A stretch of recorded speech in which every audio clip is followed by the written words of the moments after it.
You dang right it is. And had to let that run, y'all, because I've had a rough day already. The neighbor's dog killed our adolescent rooster who I hatched from an egg. And not only that, but he killed one of my high dollar black copper Moran's hens that has been with me for a year and a half. So, oh, I try to keep them in the pen, right? But they don't like getting in the pasture, staying in the pasture. So one hen gets out of the pasture, and the little rooster, they both got killed this morning. So pretty sad. But I'm not mad at the neighbor, because I know my dogs, they wander different places and do different things. But anyway, I had to contact the owner and say, listen, we love Max. We like throwing the ball with him. It's probably our fault because we throw the ball and he catches the ball. He's the most gifted. You see these dogs on movies and TV that you throw a ball or frisbee to and they catch it. That's Max. He's so good at that. But now he's snipping at my pigs, and I don't know, just a rough day on that front. I'm okay. So I had to have some good music because what is life about? Life is about good music. It's about good food. It's about family. It's about friends. Um, and we toss in a little bit of trading as well. So it's all good. And Piggly Wiggly has ribeye steaks on sale this week. Well, through tomorrow anyway. So even though the ashtray on my grill is rotten, it's rusted out, and I called the company this morning. They won't come back in till the end of August. But I'll make do. We'll grill it some way because ribeyes are the best steak on the planet. And if you ever need a session in grilling ribeyes, I'm the man. Plus, Miss Beth makes the best baked potato you've ever put in your life. It is crispy on the outside and just soft on the inside, and whoa, is it good. Anyway, your time is valuable. I don't want to waste it on talking all the stuff, but life is life, and we talk about it a lot here. So let's get started. So good welcome everybody. Had a great conversation with Jason. Jason, was it Friday we met? I guess it was really good. Um, Yeah, I think it was Friday. and really good. So Jason's doing some awesome work on getting some things automated for us, and so he's a really bright guy. He is from California. The cool thing is, I picked out his voice immediately. I knew that he was from California, and he's a really cool guy. So we're glad to have him. Short Vol, welcome in. You're new, so this is kind of a safe haven for traders. There's too many a-holes in the planet, and we try to keep it all nice and safe here, and we just trade away. So welcome in. And Ken, good to see you. Stacy, good to see you. Matt Jolly Wally. Matt, can I hear your voice, or is the boss in the office? Boss may be in the office. And we got Dwayne with us as well, who is the cooker of the salmon. All right, so let's look at the market as we open up here. This little gray shaded area, this is the E-minis, and this is the opening 15-minute range. So it went from about 97 to 4407. It's about 10 wide, and that's what it did in the first 15 minutes. The cash open, represented by this little line here, see the little dotted line. So we opened at 43.98 in the E-minis, and the blue line is the overnight high, just to kind of see where that was. So we bust out of the overnight high. We are now in what we call lunchtime chop. And we generally do a lot of choppy stuff during the lunchtime hour from about 12 to 2 to 2:30 Eastern time. Oftentimes we'll see that just, popping around. The AD is not really strong today. Advancers over decliners says the AD right now is negative 20. And we see the AD line is, slowly going down. The current bar is down. The one before it was down. The one before it was down. The one before it was down. So we got a little bit of down action there. And we see the market following there. Price is above the VWAP, value weighted average price, and above the hourly mid band. This thing updates every hour, kind of tells you where things are going. So we see little step ladders up in the hourly mid band. What's volume doing? Of course, as usual, we kick off with big volume. Everybody trading the open, except for the pros, right? They're going to wait. This is the dumb money usually. So dumb money here, and then we're getting back into lunch. People going into lunch. Volume is kind of going down. All right, so let's look at what we think the E-minis are doing. Let's change it to our volume profile. Someone chatted something. Matt said, boss is in the office. We will keep it on the down low then. I understand that totally, Matt. All right, so let's go to volume profile, which helps us to plan what we're doing. And let's look at the volume profile. Volume profile, very, very important. So I drew this on the SPY, and I had my chart wrong for half the month. Tom called me out on it. He said, Bobby, I can't get it to look like yours. And we drew it again and come to find out I'd done it wrong. So if I have done it right, and we're assuming that I have the second time, then we notice price bibbity bopping against the upper level of this is SPY, of course, the upper level of fair value range. Now it has popped slightly into the overbought range. Would not surprise us. And we're above the 20, 50, and 200 moving averages on a 30-minute, 10-day chart. Wouldn't surprise us at all to see a pullback where? Pullback to the point of control on volume profile, which is where the most volume is traded over the last 10 days, or pull back to the 436 area, which is the midpoint of the fair value zone. But with all that said, likely pull back here. Wouldn't surprise us, though, for price to continue going and at least tag the top of this line, which is the top of the overbought line, which is the 443, let's say. Wouldn't surprise us to hit that at some point. Who knows? It could be in a day. So the market's up just a little bit. Now, because ES has overnight volumes, the chart's a little bit different on that, but let's go look at the big green monster on that as well. Okay, so here we go. We are point of control here above the 20, 50, 200 moving averages. We see it's going up.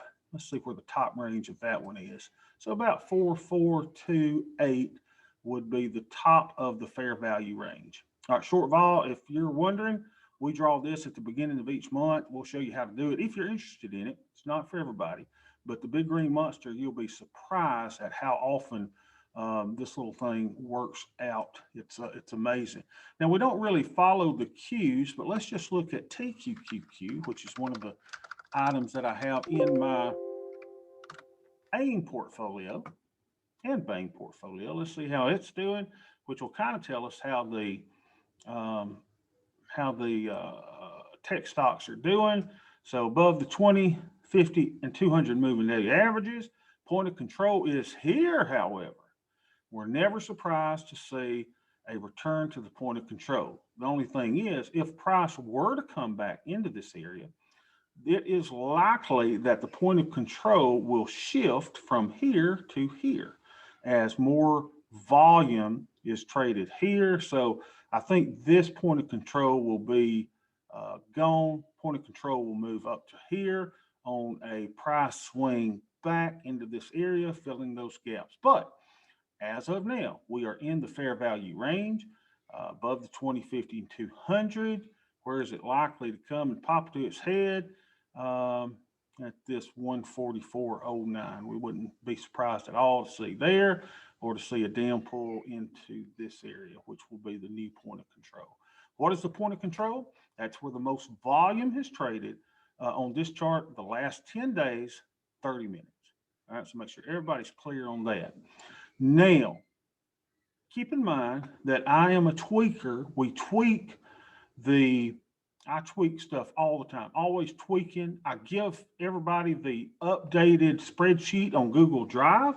Thanks for Jason for recommending that. So Jason, you should be able to pull up the latest spreadsheet that I'm using, which is this one.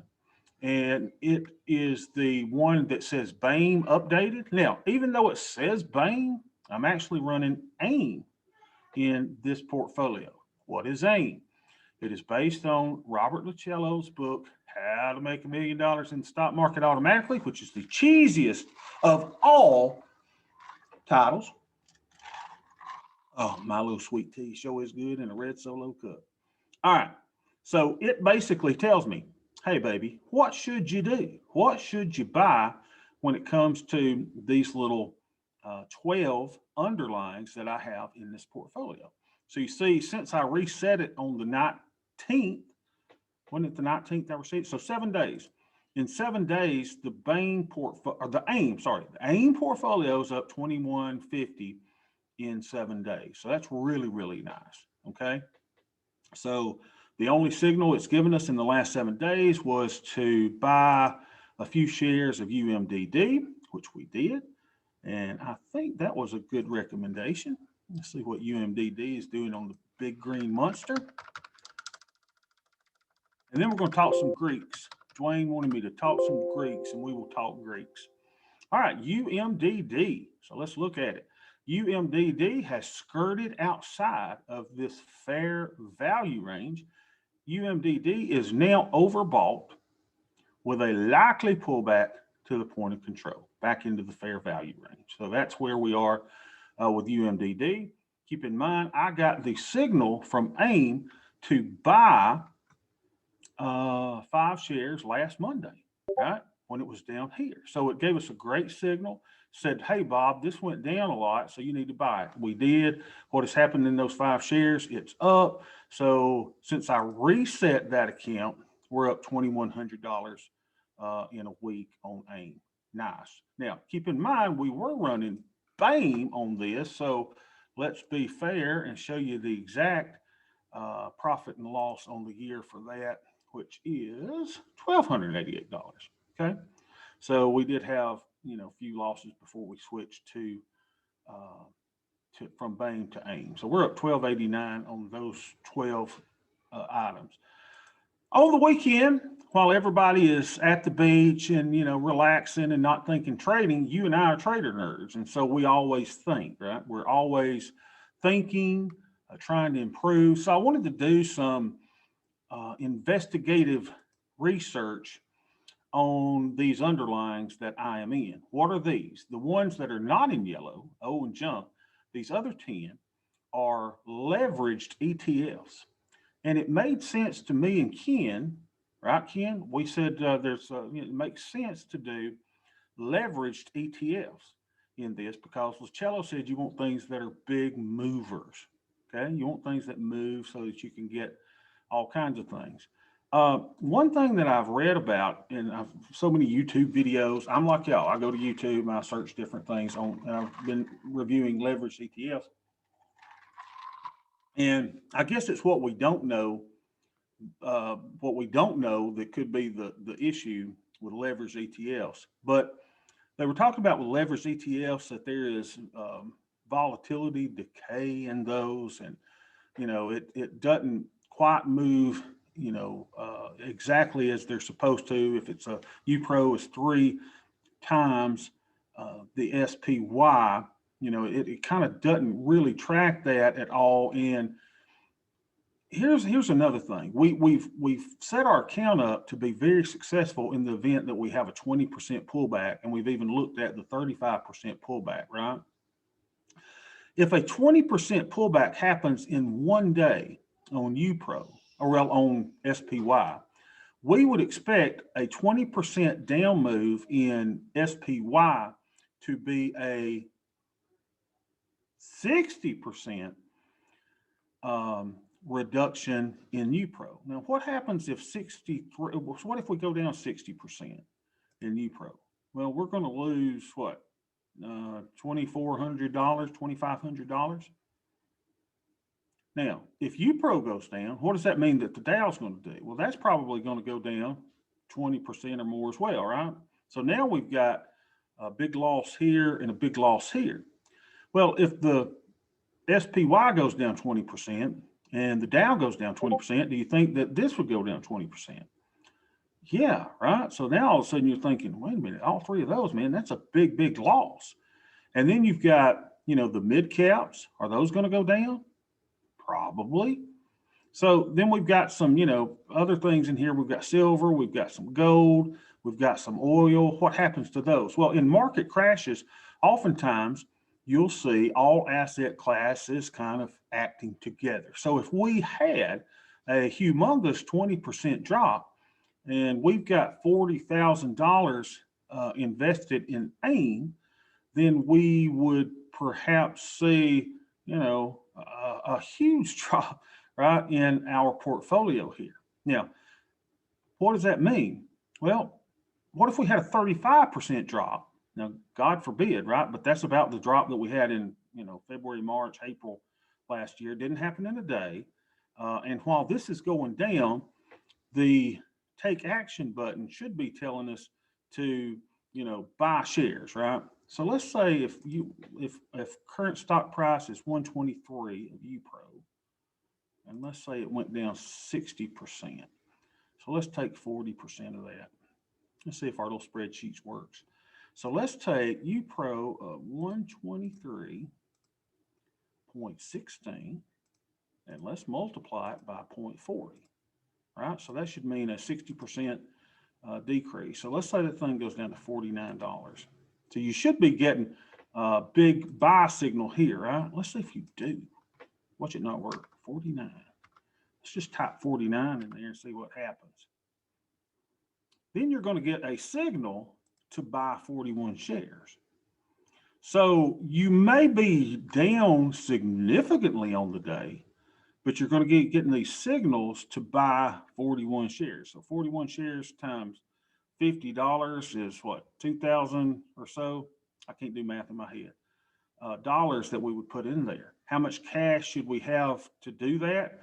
12,000. So we would also be doing that in the other asset classes that fall as well. So, I'm split on what should I do. Am I taking too much risk by placing these leveraged ETFs in here? Should I maybe go into something a little more conservative? If you have a 35% drop in the SPY, 35 times 3 is over 100%. If UPRO were to track that in a single day, not saying it would, but theoretically UPRO would go to zero. And you would blow out that entire amount that you own there. So am I taking too much risk by doing all leveraged ETFs? I don't know. But it's one thing that I want to make sure that I'm making you aware of, right? Because I'm a tweaker. We're working this. We're trying to see how this works. But I want you to make sure that you are aware of the risk. Now, Jason and I were talking on Friday about if you're running not AIM, but BAIM, be careful, because if you're trading and you take a loss on something and you get back into that position within 30 days, you are going to have wash sale issues. Okay, what are wash sale issues? It's laws that they put into effect that basically make sure that you're not going to sell something to get out of it. Let's say you sell it on December the 30th to take your loss for tax purposes. And then you go, I'll just get back in it on January 3rd. So you get back in on January 3rd and you go, ha, I fooled you. So they took that away from you. So there's a couple of ways that you could get around that if you're working the BAIM system, which is my little system of running and doing all these little technical analysis, moving averages, linear regressions, using the big green monster to basically go with the hot hand. So with AIM, you're not going to be taking losses. You're only going to be selling things at profit. So you don't have to worry about wash sales in AIM. You have to worry about wash sale implications if you're using BAIM, which is what I'm showing you here. How do you get around it? Well, first, you update your account every 31 days. So you go past 30 days, right? Every time. So I'm going to check it today, then I'm not going to check it until 31, and then I make the moves that this tells me to do in the stock portion of my account. So that's one way you could get away with it. What's the other ways you could do with it? You can, now this is above my head, guys, but I'm going to tell you what I've done. You can do mark-to-market accounting and election for the way that you report your gains and losses to the IRS, or you can obtain tax trader status.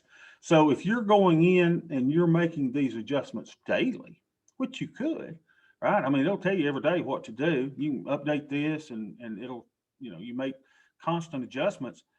Then would you qualify for tax trader status? Probably yes. Now, y'all want to explore that more? I highly recommend Green Trader. What is Green Trader Tax? Do a search for it.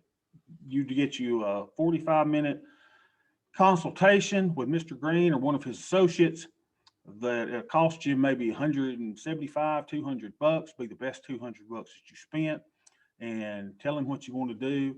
And the dude will set you up. He'll send you an email with all of his advice, and he'll get you set up. Matter of fact, it was Mr. Green who got me set up with an attorney in Atlanta so that we were able to set up our hedge fund that I also run. So he's a very knowledgeable guy. He's no nonsense. He's not going to laugh and cut up with you, but he's just going to tell you the cold hard facts when it comes to the accounting of this. So those are a couple ways to get past the wash sale issues. There's one more that I thought about over the weekend as well. If you want to get past the wash sale issues in BAME, then you could also trade 1256 contracts. What are 1256 contracts? 1256 contracts show you that 60% is taxed at long-term capital gains and 40% taxed as ordinary income. So if you trade those, these are not subject to wash sale rules. Okay. Don't take my advice on it. Double check me on it. Make sure you're, checking everything that I tell you.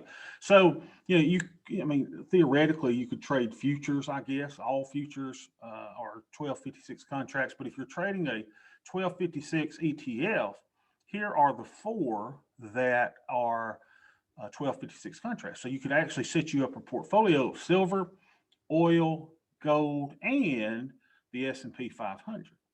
Because this tracks SPY, but it is taxed as a 1256 contract. So if you had these four in your BAME portfolio, you could trade those every day or weekly and not have to worry about wash sales. Okay. Double check that though with Mr. Green. Don't take my advice on tax stuff for anything. All right. I do my taxes. I do them since, back in 99. The accountant came over to my house, he's like, he brought his assistant. Oh yeah. And next thing you know, I'm paying $700 for a very simple return. And then I said, man, I'm going to do my own. So I've done my own ever since, but don't take my word for it. Take a professional's word for that. But I think I've told you a good plan for getting around the wash sale rules. So that's what Jason is working on. He's working on getting this automated, right? Which would be so cool. Can you imagine just coming in here and this little puppy would just automatically give you all the stuff? It automatically pulls this in, doesn't it? The beta of the stocks. But it would be cool to pull in IV rank, the returns of each one of these, how it's doing on the big green monster, how it's doing on linear regression, and whether it's above or below the moving averages. So it's a very, very, very interesting concept. What works better, BAME or AIM?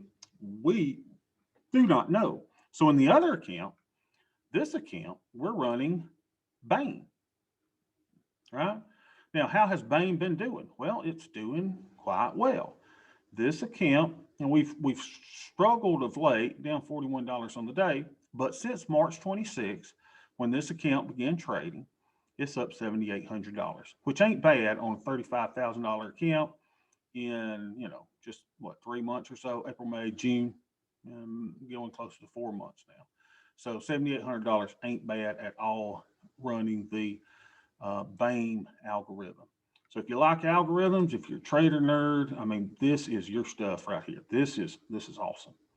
So am I taking too much risk by being in these leveraged items? I don't know. I really don't know. We've not seen a crash yet, but I would hate to lose, a significant amount of our capital if that happens. Now, what do we have that protects us in the event of a crash? Well, we do have something that looks really, really good, and it's our Black Swan hedge. So let's see what our Black Swan hedge looks like. We'll hide simulation, single symbol, and we'll go all groups. And we're going to change this. Kind of looks like a beluga whale. Let's go to volatility. And I appreciate Captain Jones giving us a shout out. He was telling people in the Tasty Trade group, you know, if you want to look how to solve the issue of the valley of death, so to speak, tune in to Sweet Bobby. And we try to do that the best we can. So let's see what we got going on here. Change that up to about 15, where we think it would be at the end of our single symbol, hide simulations, all groups. Let's see what we got here. And I'm going to take out the space trip trades. Let me find those. Give me a second so we can see what this looks like. Space trip trades. It's 2012, a 3.5, a 3.5, and a 3.5. So those are all Black Swan hedges. Then we're going to 3.5 and a 3. Good.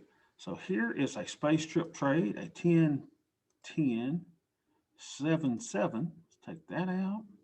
Kind of clean up our chart. And let's take out the 10, 10, 6, 6, which are space trip trades. There we go. So now let's look what we got going on. Now, this is what's great. This is our Black Swan hedges, right? So very, very cool. And we've got our price slices. So you're saying with our ES Black Swan hedges, oh man, let's move this to today instead of 8/17. Go to today. Yeah, nice. So you see it shows that if we get a 20% drop in ES in the EMinis, we're going to be up $3,666. Sweet. However, this does not take into effect the impact of rising volatility. So what we look at is to see what happens if vol increases. So with a 20% drop, let's say this is at the money. Let's move our little thing where we can see what it looks like on a 20% drop, because this is cool. This is where, you know, I show the investors in our hedge fund, they love this. Right? This is the creme de la creme. If you are an old Southern hick like me, never try to speak, what is that, French or whatever, never do that. So now, if this little chart will update, we can see what happens if price drops 20%. So if price were to drop 20% and volatility rises up to 61, 76%, those are kind of the areas that I would believe volatility would be at on a 20% drop, then you're looking at anywhere from $43,000 in your pocket to $64,000. Now that is sweet, y'all. That is groovy. What happens if you get a 35% like happened in March? That's where you start doing what I did in the podiatrist office, where I started shaking and telling Doc, hold on a minute, you ain't gonna believe this. He said, oh, I bet you're losing a lot of money today. Huh? The market's down big. Huh? And I go, Doc, you ain't gonna believe this. I'm up over 200%. He wasn't laughing or anything. He's just like, really? So let's say you go down 35% and vol, let's go 35. All right, so where's our little thing now? If you go down 35%, now chances are I would have closed this puppy out before we get down to 35%, but let's just look at it. So you go to the 35%, which is the 2864. Let's put it back this way. 2864. So here you are. You're up 139,000. So you can imagine when this happened and my account, over doubled in a day.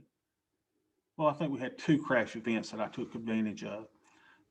That's when I go, holy cow, this crap works. This hedge works. And keep in mind, I wasn't even doing it the safe way. I was entering these things diagonally. I've told you how to do that and how to enter them diagonally. So it was a cool day in my world where I went to all cash and I was up over double in my account. Can that happen? Yeah. And so if you're doing the Black Swan hedge, we want that to happen with you. And it's my sincere wish that this happens with all of you by something that we're being able to put on for a credit, not for a debit. Now, how did we get in? We bought 4 tranches. We knew we were probably going to lose that couple $1,000s that we did to get in this. So you go, Bobby, I don't have a couple $1,000s to lose. Well, check it. Look at this. It even says we'll be at 32,000 without the volatility on a 35% drop. So, keep in mind that these things are really, really cool. Let's do one other thing I want to show you. Let's go hide simulation, single symbol. Let's go to the macros. Let's look at another trade that we've been doing. I promise we will talk about Greeks today. I promise. Dwayne won't talk about it, and that's what we do, what y'all want to talk about. All right, let's go to the MES, and let's look at the little trade that Tom talks about, the 111, which actually is a 222, which was a cool little trade. And let's go, what are we going to do? We're going to do one expiration so we can see this trade. All right. So why have we got a 111 on? It looks very similar to a space trip trade, doesn't it? Which gives us a little bit of protection in the event of a grinding down move. Now, this is a short put down here, right? We got a short put that we sold, then we've got a put debit spread in the macros that make up this little trade. Now, as you can see, this trade is already up, what, 53, let's see, price slices today. P&L is up $52 on the trade. That is very, very cool because this trade cannot lose money in a bull market. Just can't. If you go up, it's going to, hey, baby, you plug that up so daddy's expecting the call. You too slow. You just plug it upside the bed. Okay, don't. Cats don't listen to me. My kids don't listen to me. My goats don't listen to me. And my new donkeys don't listen to me, which are so cute, by the way. All right, so what does this do? This trade is good. Cannot lose money up here. We cannot lose money here if price doesn't drop too quickly. So that's why you want a couple of these on at a time and just start legging into these and laddering into this trade, because it's a sweet, sweet trade, because you see this T0 line, which is the purple line, represents today. The turquoise, blue, whatever that is, line represents expiration. So if you get to expiration and you're in here, right, then you can make $605. That's your, Now, what about if price goes down here? Well, you can have big losses. But what happens down here is the Black Swan hedge starts picking up. So we put these on, similar to the space trip trade, but I think that I like these better. They're just smaller, just kind of easier, not as many contracts, just simple. And you can do it in SPY. You can do it in the micros for very little buying power. But watch this. I like this. We're going to move today's date. And what I want you to see is what happens to the T0 line is it increases and starts going up into this tent. And as it goes up, all things being equal, and we don't have a major crash to the downside, then it gives us downside protection. So let's watch that really quick because this is cool.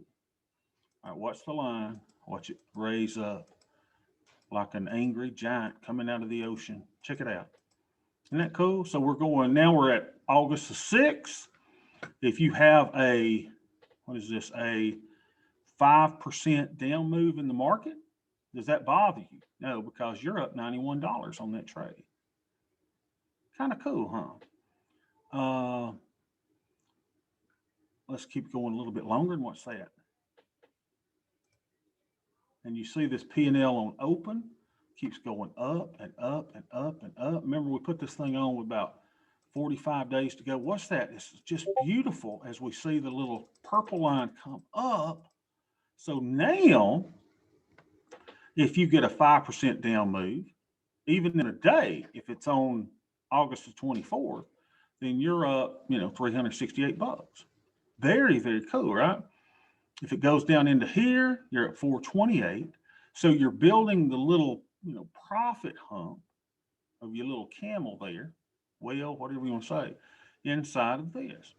So at this point, you could close it. If the market's here, it says you'd be up $128 on the trade, we'll close it or leave it, because we want this one to help us. We've already got crash protection, right? We're wearing the helmet and we've got the seatbelt on so that we won't die in a crash. We've got that. But what else do we want? Well, we want blinkers, turn signals. We want, sun visors on the car to keep us from, having sun in our eyes. So what we're looking for is something to protect us on a slow grind down move. Not a sudden move, but something like this. Okay. And that's what gives us the protection there. So now we've got crash protection. We've got, downside grind protection as we start putting these on and laddering these trades in. And when would you want to put this on? I think the best day to put this on would be on a down day, because you would sell that put. Go ahead and identify all the strikes. Identify your long put spread, identify your short puts where they're going to be, and then start putting, on a big down day, sell the put. Then the next day or two, when it goes back up, that's a great time to buy the put spread. So we start using the ebb and flow of the market to leg into the trades, which is very, very cool. So let's show a 111 on the micros, or you want to do it on SPY, which one? Because I make sure everybody knows how to do that. If I talk about it and we don't tell you how to do it, then if I can remember how to do it, that's the problem. So let's go to the micros. So we're going to put one in the micros. We're going to go out closest to 45 days. We probably go out 36 days. Now, the first thing is we need a long put spread. Let's see, long put, short put vertical, a long put vertical, right? Long put vertical. And we were going to do that. Hold on a second. How wide did we do it last time? Let's see what our strikes were on this one. Didn't you say 50 points wide? Yeah, I think it was 50 points wide. Thanks, Matt. All right, so we go 50 points wide. So 4,400 to 4,350. There we go. Now, what are we wanting to do this at? We were doing this at a $10 debit, if memory serves me correct. So we could it's easiest to find it in Tasty Works. And he also said around their 25 delta, whichever, and then you'll have to tweak it. Very good. So we're looking at about there to, 43.40. There it is. 43.40, 42.90 is where you could put that on for a $10 debit. Then you're looking to sell a put for $20, right? In order to cover that debit and to give you an overall credit of $10. So let's find where the 20 that we could buy is. There it is. There it is, 40.50. You could buy that put at 20. So as now you're getting this thing on for about a $10 credit. Sweet little trade, right? Let's look at it. Maximum loss, $19,949. Yeah. What I like about doing it in the micros is, maximum profit of 301. And you say, well, Bobby, I need more protection than that. Well, up your, I hate saying up your, I've said that to a lot of people in my life, up your. So why don't we do this? Why don't we go, make it a 222. So you could go quantity 222. There you go. So now you could lose $39,000. Oh, crap. Costing you $33.90 in that. Gives you positive theta, gives you a little positive delta. Maximum profit 603. Probability of profit 95%. I like that. Okay. So let's look at it. Let's look at it on the curve. Let's look at it on the analysis tab. And there she is. Now I don't want to show my positions. Let's take those out. I think we got it where we do the trade. Show positions. There. So now we're showing our little whale here, right? You're all good. The market keeps going up, market comes down. That's when you got trouble. But remember, we want this little hump to rise over time. All right, now we could do it in the SPYs. So we looked at this last week. So I'm going to make sure you know how to do it in the SPY as well.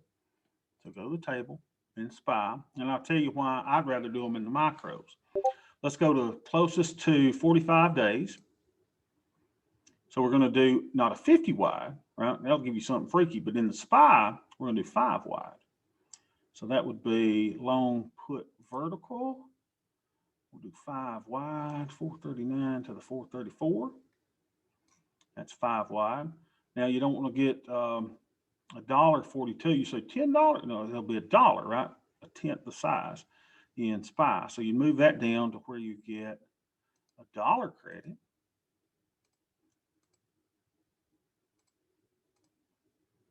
There it is.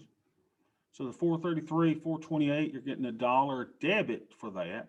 So now we got to look for a $2 credit to finance that trade. You go down and go, there it is, 401. So now you're being able to put the trade on for a $1.04 credit, which seems pretty good, right? Because you still got the same maximum profit that we had in a you'd have to do 2 contracts of the micros to have that same maximum profit and same max loss. The only problem that I don't like about doing it in the SPY is this. You remember the buying power was like 18 for 1 lot on the micros and like $36 on a 2 lot. That's the benefit of span margin. Now, span margin can go against you on big moves, but for the most part, with us being protected with black swan hedges, this is really, something that we ought to consider not doing it in SPY because of that, large buying power reduction, comparatively speaking, to do it in the micros. Can you do it in ES? Yeah. Could you do it in SPX? If you got a huge account, yeah, you could. Okay. Actually, you could do it in anything, right? So it's kind of a bullish play, right? It's a bullish play where you make money if it goes up. If it goes down and not down too fast, you've got a little bit of a hedge for a downside move here. And then, your losses compound down here, but we have the black swan hedge picking that profit curve up here. So how do you know if you can do all of those trades? Remember, run everything by the Analyze tab. I'm always looking as I'm selling and doing trades, how does the whole thing look on the downside? So go in and move this to, single symbol, go portfolio beta weighted, and do your analysis of what it looks like on a vol step 4 down 20% to make sure that your account will be okay. Okay. And then hide your simulations and make sure you take a look. But it's worth looking at so many things on the Analyze tab. All right, Dwayne wanted to talk about Greeks. Now, I had a quick question. Yeah, Jason. Yeah, so I know you mentioned that you would want to add this trade on a down day since it's kind of like a bullish move. Mm-hmm. How often would you have this trade, and what would be the profit taking level? Like, for example, like this week we had 4 days in a row where it just kept going down. Would you put one each day, or do you limit yourself to a single of this trade per week? Yeah, I probably would be comfortable doing about one a week. Just kind of doing that. Try to find it on a down day. Or, here's the cool thing. Go ahead and find these levels here. For example, on an up day, you could buy, that's the day to buy a put spread, right? So you could buy a put spread on the up day because those are cheaper on up days. Then if we get a down day, then you could sell the 401. And the cool thing then, Jason, is you could take in even a larger credit on that put. So do you have to do that? No. Can you put these on an up day? Sure. Can you put them on a down day, the whole thing? Sure. Can you, leg into them? Absolutely. And what I hope you're finding is that we're finding ways to just go with the market. We don't know if the market's going to be up or down. We're just going to trade what it gives us. And it's beautiful that, you know, if you just want to say, man, I'm going to put one on every Monday, then do that. If that's the way you want to do it. I don't think there's a wrong way to do it. What's the profit target on this? I don't know. I think what I would do is leave this on, you know, for probably half the time, and then I'd probably crunch it for a profit. But the problem is it does get more profitable as time goes on. So, you know, look that it's still got positive theta. It's not taken away from your, you know, theta, and it's not burning that way. And I don't know when would I close it down. I don't know. I think as long as it's providing me protection to the downside, you know, I'm going to leave it on. And as long as I need that protection. So we want that little hump to build up. Problem is if this goes down too early, then you got to figure out a way that you go, okay, I need to find an exit plan. How am I going to get out of that trade? So maybe that's, you know, you start thinking, I'm going to close my short put here. If the market moves against me, you know, whatever the credit is I got for this, 2x loss. So you could say, you know, if I get this gets to a 2x loss, if I sell it for $2, and now it's $6 that I got to buy it back, then that's a 2x loss, right? Because you received $2 and that'd be a $4 loss. So yeah, so you know, think about those type things when that's going. And the cool thing is, if it's going down, you take this off. This thing's probably going to be a full profit. So you know, just keep in mind that there are two components to the 111 trade. My management, I'm thinking more about how to manage it if it goes against me, rather than how to manage it if it goes for me. If it's going for me, and I've got 5 days left in the trade, I mean, this thing's looking good because that little profit hump is way up close to that expiration of being at max profit. And then I'm just hoping that we come down into that area. The only problem is, what if we go farther? That's when the issue can come. So it depends on your risk level. So that's kind of a vague way. I feel like Joe Biden, right? I didn't have a teleprompter on the question, and you know, I'm just shooting from the hip. All right. Okay, thank you. Is that good, Jason? You agree with me on that? Disagree? Yeah. No, that's good. It makes sense. Thank you. Okay. So, you know, we've got the space trip trades that are, you know, doing the same thing as well, right? So this one says it's up $32 today. It's at $12.50. I promise you, if you try to close it for $12.50 profit, you can't close it today. These things are difficult to close because why? Because it's got a 10-10-7-7. You know, you got a credit spread, put credit spread, and you got to put debit spread. And these are somewhat difficult to close down. That's why I kind of like having less contracts, less legs in the 111 trade.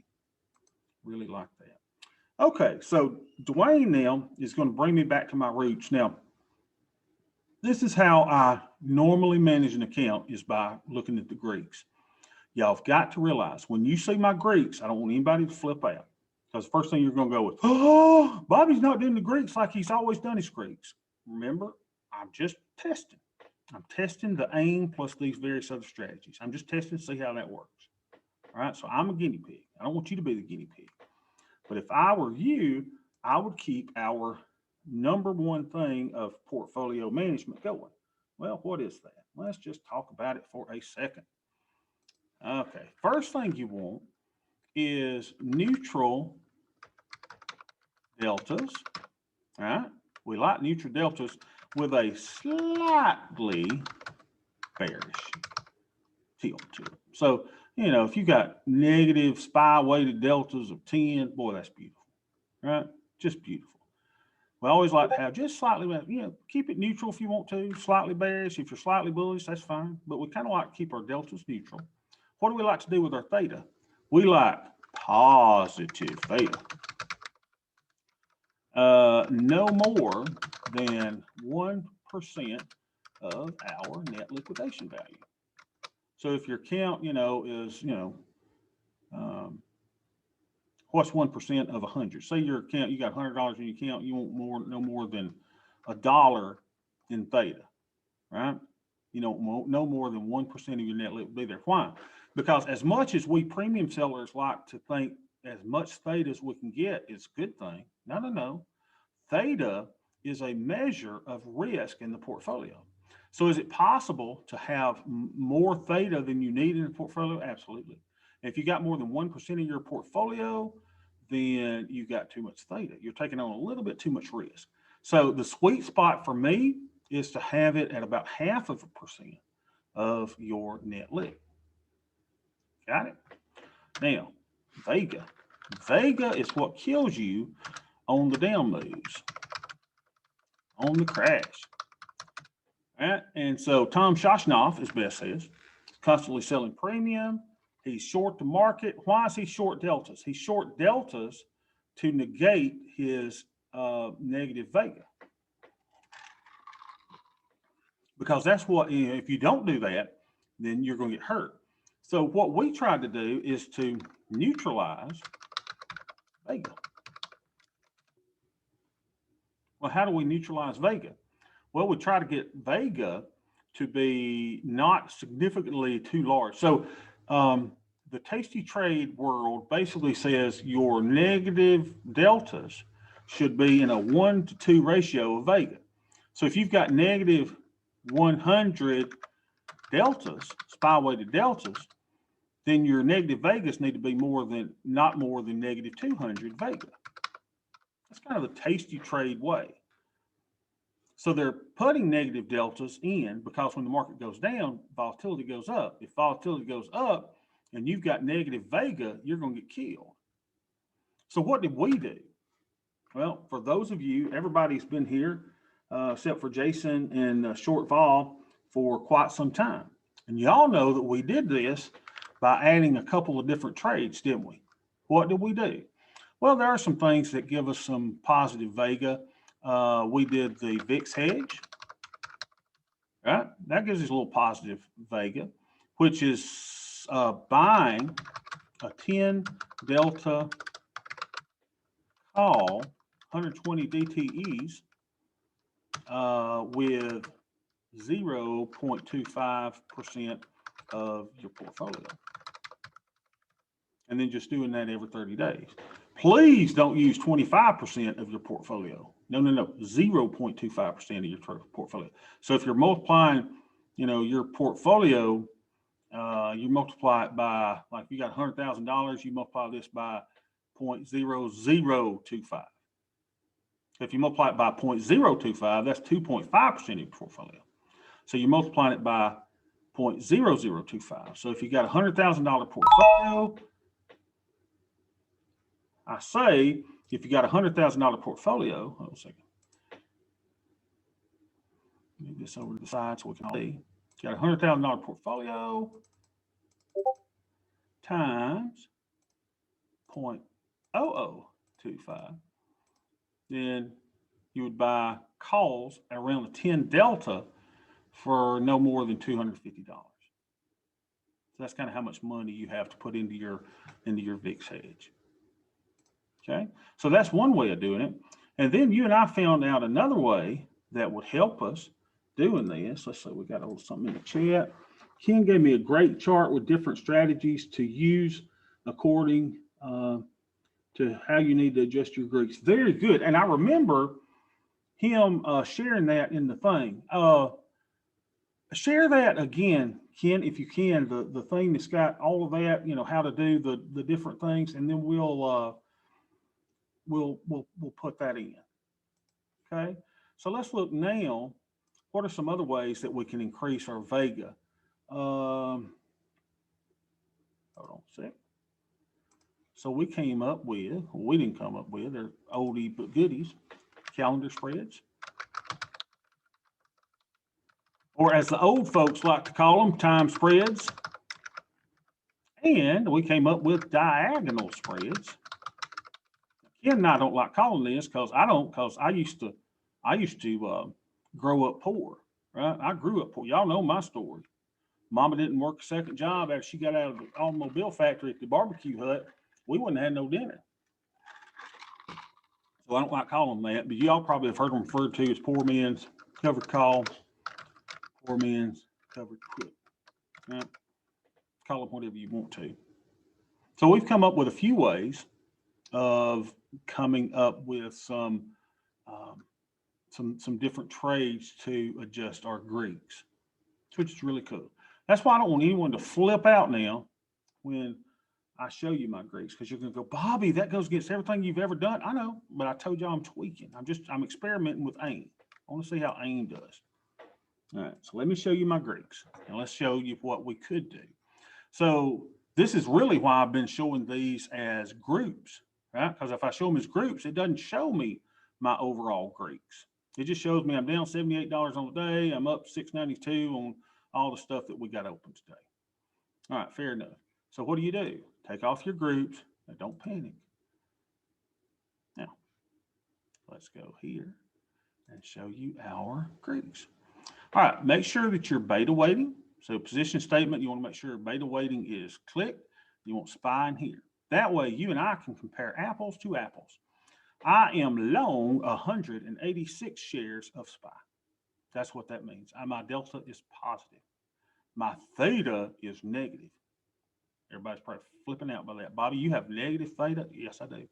And I've got negative vega of negative 125. Now, the good thing is that Ron Bertino told us that the negative theta in all of those Black Swan hedges we're doing, he says that's fake. Is he right? I don't know.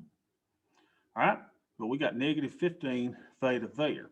So what would I do if I wanted to adjust my deltas? Now, the first thing that you're going to say, and this is what I used to say until I got ripped to pieces, was I would say, oh man, hey, that's easy. Sell calls. Let's just go out and sell some calls, baby, on SPY or on the micros. Let's sell them.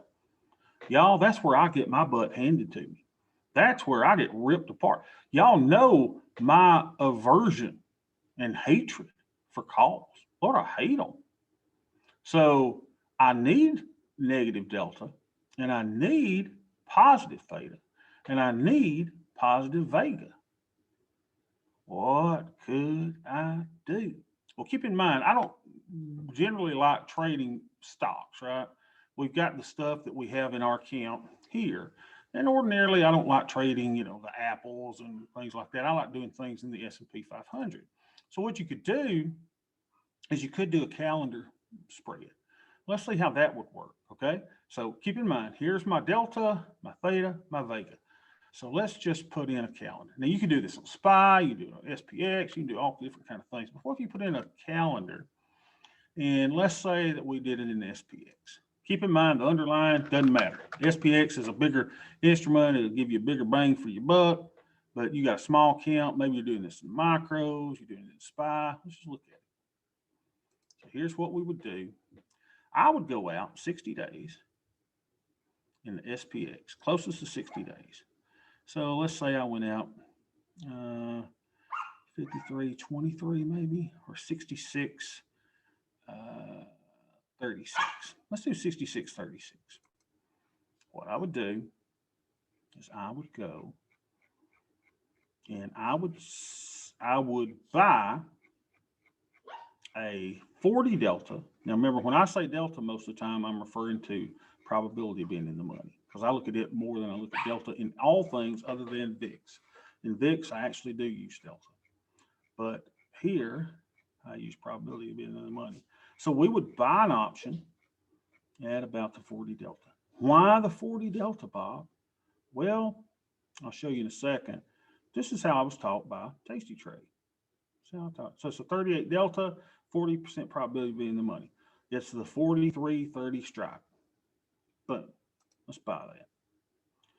So then what I do, buy that one, 43.30, and then I'm going to sell an option at about half the DTE. So instead of 66, let's go down 30 days to 36. And we're going to sell an option. We'll go down to 36. There she is. 43.30 is, I believe, is right. Now, if you're in Thinkorswim, remember, if you're doing this order, you got to hold down your control key when you click the sell button. selling coin. 43.30. It kind of scares me, even I know anybody dealing in coin. All right, let's go down. So 43.30. Let's find her. 43.30.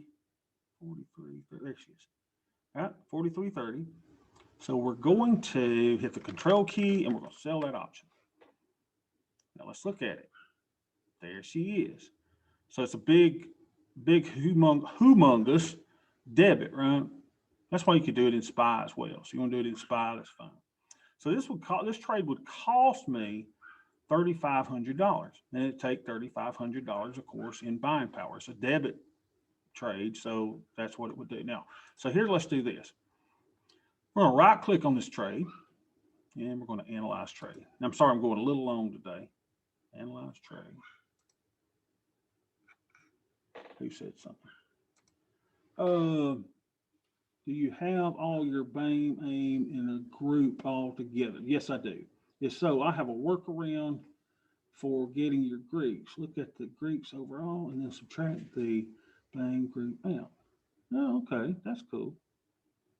Yeah, you can actually, take that out as a group. Got it, totally. All right, so we're not looking at the risk profile here. What we're looking at is we're looking at our Greeks. So I'm going to kind of minimize this so we can, I say we're going to minimize this so we can look more at our Greeks. So hide positions. Okay, so there's our little calendar spread. Let me take this off so that we got just one little trade. Now let's make sure this is the only trade that we got. Do that. My chart should go to flat 0. And it didn't. So that must mean I got stuff in here that I need to take out. See? Now let's take that off. Now let's see if it goes to flat 0. Nope. So we got something in diamond on here. I don't know. I feel like I've got a hair in my mouth. You ever felt that way? There's a diagonal. Okay, so there. See, the line is totally flat. So that just shows me I've got the one calendar spread that we're looking at. So let's now click it back and see what it gives me. It's kind of cool, right? So now, SPX, aren't they giving me, there it is. So this is giving me negative delta of 1448. Well, that's SPX deltas, right? So it's actually giving me what, negative 140 delta, 145 delta. It's giving me positive theta, and check out the positive vega. Very cool. All right, now let's do this. Now let's do portfolio beta weighted, hide positions. So we've hidden positions. So now keep in mind, let's take a little screenshot of this so we can all see this. This is cool. Let's screenshot it, what our current deltas, thetas, and vegas are. And we'll screenshot them. Beautiful. Screenshot all that. All right, we'll put you down to the side. Now let's go back to the Analyze tab. And let's see what we got. So, take this down here. All right, so you want to look at the money. This is where price is now, right? So this trade would give us negative 140 delta. So that would really help to neutralize that. Look at the positive theta. So 72 there, that would give us negative 7 there. And look what it does to our vega. You don't have the Tom Shoshanoff problem of being an option seller when you've got positive 357 vega. Bobby, I don't need 357 vega. Then don't do the trade in SPX. Do the trade in SPY. Do the same thing in SPY. Take you a lot less buying power. Do it in ES. Do it in the micros. I mean, you can do everything, right? Use a smaller product. So then, but I just wanted to show you now what happens when I put them all together. So now I've got all this together. Hold on a minute. Let me make sure that's on today's date, though, what these are. Negative 14. Go to today. I say go to today. Make sure everything stays the same. Go to today. All right, today is not the same, is it? Look at that. I'm glad y'all got to help catch me on that. So that is the Vega out in time. So the Vega today is giving me 205, positive 23.39, negative 3.81. So always watch that date here so you can see what it is as of today. All right, so now let's see what the portfolio is combined. And what I'll do is change this from SPX to SPY. So in other words, we're going to put the deltas, instead of SPX deltas, we always look at them as SPY deltas. So let's do that. So keep a notice on the change, SPY. Come on, you little joker, SPY. I say SPY, so that should go to 38.2. Let's see if it does. Come on, there it goes, 38.4. So this trade's giving us 38.4 negative deltas, bi-weighted deltas, positive theta, positive vega. So then do this. Instead of high positions, go show all. Show all. So now, let me make sure I got everything listed. Unclick that. Unclick that. Make sure to click again. Get everything on. There we go. So now my deltas are 147. My theta is now positive. And check this out. I got positive vega. Isn't that beautiful? From one little 36 calendar spread. Compare that to 180 delta. You're much more neutral. Theta is now positive, and your Vega's positive. So you've done a great job in neutralizing the Greeks on that portfolio. Tell you what we'll do tomorrow, if you'll remind me, y'all know how my mind wanders, then we'll also go and show you how that would work in a diagonal spread as well, right? So you can adjust those Greeks. But yeah, you're never in a bad position if you're managing a portfolio by the Greeks. Let's go over it one more time. What do we like to see? We like to see neutral deltas.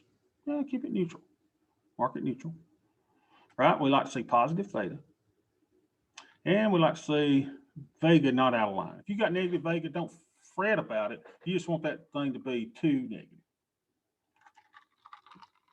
Questions, comments? It's cool stuff, isn't it? Cool stuff. All right, guys, if nothing else, let me know. If you need a one-on-one to help you set up your AIM portfolio or to get started with the spreadsheet, y'all let me know. I'm here to help you. All I'm going to do is kill that dang dog if he kills my chickens and turkeys and roosters again, and go look at my new donkeys. So y'all have a good day. I will see y'all tomorrow.